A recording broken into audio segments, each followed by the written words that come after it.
It's 5 AM ng umaga. Hindi tayo mainit kay tita. Hindi tayo mainit kasi yan, manonood tayo ng parada at to surprise natin si Goten na hindi niya alam na manonood tayo. Kasi tutugtog si Goten, tita. Tutugtog. Drum and lyre. So, papanoorin natin siya. Tadang! Naglabig! Ano muna tayo? Almusal muna tayo, tapos ligo, tapos punta na doon sa Angono. Yun lang muna! Hindi, yun nga, manonood tayo. Papanoorin natin si Goten na mapanood ang first parada niya. Kasi si Goten, drum and lyre. Nung grade, kasi ako, nung first year ata ako, nung drum and lyre din ako. So, pares kami ng motive, lyre din. Papanoorin natin siya.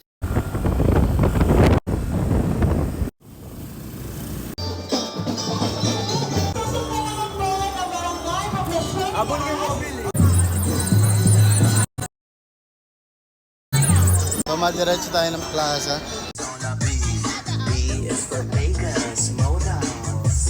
Nakalipat na kami dito sa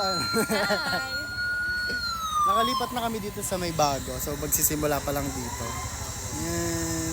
So, mag-start na. Abangan natin si Goten. At di niya alam na ano. Bumaw ka na dito. Makikita niyo si Goten nakataas yung gano'n na gano'n siya. Bilis hawak mo na lang doon. Wala mo talaga. Nasa gilid ayun. Ayun na po si John Francis. Ito! Aba naman, napakagwapo naman ito!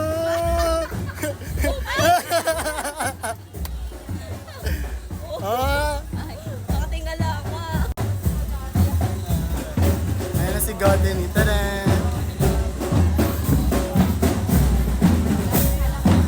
Let's go, Gods!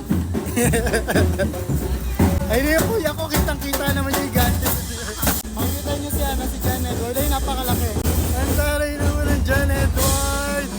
Eh, mangingitim kami. O na po. Ang mga kananayan, kasama ang kananayan. Ang mga nanay. Nakita ko si Gods. Ayun si Kuya. Kasama po siya sa higante. Ayun na. Kila naman ngayon kasi tapos na ako sa ganyang parada era. Dreamays po, Dreamays. Ayun, Dreamays. Barney kasi ako. Ito, sino to siya? Sisiyo. Ayan si Hetty, be. Si Hetty ba yan? Parang perfect. Mga nakapayong siya. Pwede na kayo plastic ng ano, ng bakluko.